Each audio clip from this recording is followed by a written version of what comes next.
रात का अंधेरा छा गया था और बंजर भूमि की हवा तीखे स्टील के चाकू की तरह लगातार कट रही थी। मैंने माथे पर सिलवट डालते हुए हल्के से कहा, यह माहौल सच में बेहद खराब है।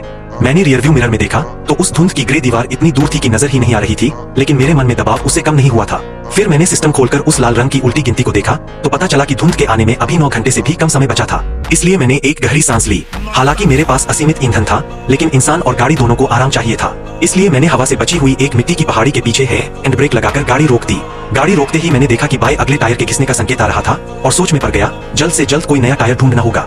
हालांकि इस आरवी रिहैब व्हीकल के अंदर की जगह ज्यादा बड़ी नहीं कही जा सकती थी, लेकिन मुझे लगा कि यह कॉन्फ़िगरेशन अधिकांश खिलाड़ियों से तो बेहतर ही है। लेकिन तभी खिड़की के बाहर अचानक एक भयानक चीख निकली और उसके बाद गाड़ी के अंदर का तापमान एकदम गिर गया, यहाँ तक कि सांस छोड़ने से सफेद कोहरा बनने लगा। क्षेत्रीय घोषणा सुनकर की शीतलहर आ गई है। मैंने मन ही मन गाली दी, यह खेल सच में एक पल भी दम नहीं लेने देता। मैंने देखा कि बचे हुए खिलाड़ियों की संख्या मात्र कुछ ही घंटों में 3,30,00,000 कम हो गई थी और मुझे एहसास हुआ कि यह निराशा की भावना शीतलहर से भी अधिक ठंडी थी। चैनल में खिलाड़ियों को ईंधन और गर्मी के लिए पागलों की तरह भागते देखकर मुझे अचानक समझ आया, ईंधन ही इस सड़क पर जीवन रेखा है। किसी और के लिए यह वाकई एक मौत का जाल होता। लेकिन मैंने ईंधन गेज पर एक नजर डाली जो पूरा भरा हुआ था और ठंडी मुस्कान के साथ बुदबुदाया, मौत का जाल? कोई मौत का जाल नहीं है, क्योंकि बिना किसी हिचकिचाहट के मैंने हीटर को पूरा खोल दिया और सिर्फ कुछ ही सेकंड में लगातार आती गर्म हवा ने ठंड को पूरी तरह खत्म कर दिया। इस आरवी के अंदर संसाधनों का ढेर देखकर मेरी आंखें चमक उठीं।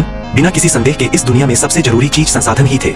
इतना ही नहीं, मैंने सीधे चैनल पर ईंधन बेचने का ऐलान कर दिया। इस खबर ने पानी में आग लगा दी और चैट चैनल तुरंत हड़कंप मच गया। मैंने एक कैन ईंधन के बदले एक सबमशीन गन हासिल कर ली। हालांकि उसमें सिर्फ 3 गोलियां थीं, लेकिन इस दुनिया में यह भी जान बचाने वाला एक अनमोल हथियार था। चूंकि मेरे पास असीमित ईंधन था, इसलिए मुझे घाटे की कोई चिंता नहीं थी। मैंने बेफिक्र होकर इलेक्ट्रिक स्टोव पर मटन हॉटपॉट पकाना शुरू कर दिया। हॉटपॉट के मसालों की सुगंध आते ही मैंने एक टुकड़ा मांस उठाकर मुंह में डाला। उस गर्माहट और संतुष्टि ने मेरे पूरे शरीर को सुकून दे दिया। बाहर के अंधेरे बंजर भूमि को देखते हुए मैंने सोचा, बाहर नर्क है और अंदर स्वर्ग। जब तक मैं अपनी गाड़ी को और मजबूत करता रहूंगा, मैं जीवित रह सकता हूँ। सिस्टम ने सूचना दी कि मेरा सैटिएशन पॉइंट, तृप्ति स्तर, पूरा हो गया है।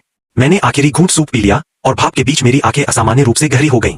लेकिन ठीक उसी समय गाड़ी के दरवाजे पर अचानक एक भारी धमाका हुआ और फिर कीलों से धातु को खुरचने जैसी आवाज सुनते ही मैं तुरंत सतर्क हो गया और अपना हथियार मजबूती से पकड़ लिया।